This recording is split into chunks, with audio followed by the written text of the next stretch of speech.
Well, hello there. My name is Jackie, and I started this journey at APU in the summer of 2013. I wanted to pursue a career as a teacher and was unsure where to do so. But when I found APU had a program that offered a blended master's and credential, I knew it was the program for me. I grew up in a Christian home, but had strayed from Christian living through my high school years. When I first started, I remember telling my friends, "Don't worry, it's a Christian school, but that doesn't mean I have to become a religion nut." Throughout the faith integration projects and the faith conversations, I found my need to have God present in my life. This has actually been a really great journey back home for me. As for my education career, I have found good friends for support and tons of resources for my classroom.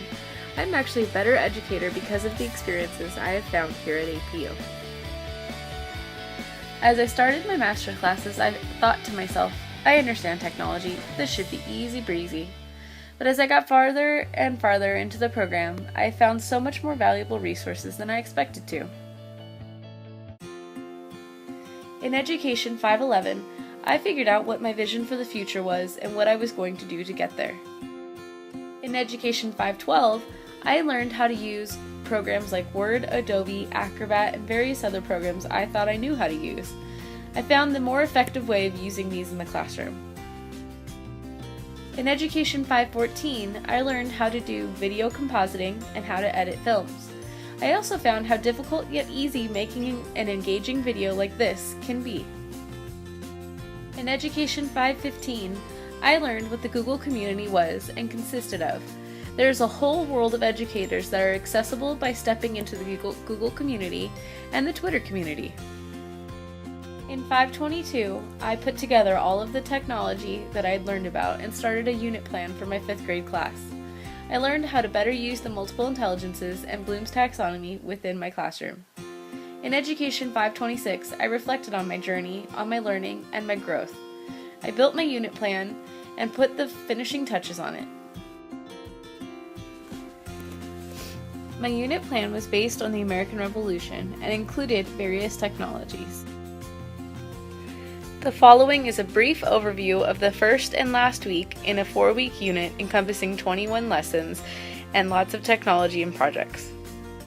In the first week of the unit, the students will be making an advertisement to move to the 13 colonies, taking notes and exploring all the acts that placed unfair taxes on the colonists.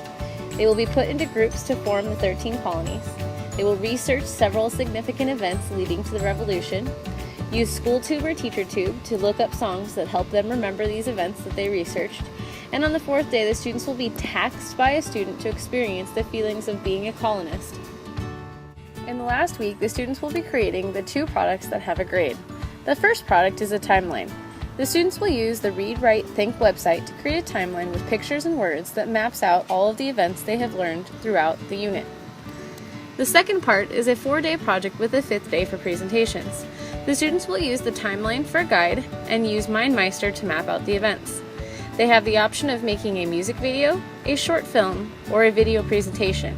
This final product showcases all of the intelligences. The students have a rubric they can follow to help guide them through the work. In the last leg of my journey to becoming a master, I completed some action research. This was based on my classroom management and really helped me reflect. I found that I had been researching behavior techniques all year. I reflected but put together my data and continued to look for better behavior techniques, and found that behavior management really varies with each class, and that with this set of students, I had to get 5 of them on behavior contracts before I found a whole class difference. Overall, I believe that this program has made me a better educator. It has broadened my horizons and expanded my repertoire of teacher knowledge and skills. My next step is to get my credential finalized by completing a BITSA program. One day, I hope to get another master's and potentially a PhD. But first, it's time to relax and focus on my classroom. I hope to be in the elementary classroom in 10 years' time, working on raising a family and looking at further education. Where will you be?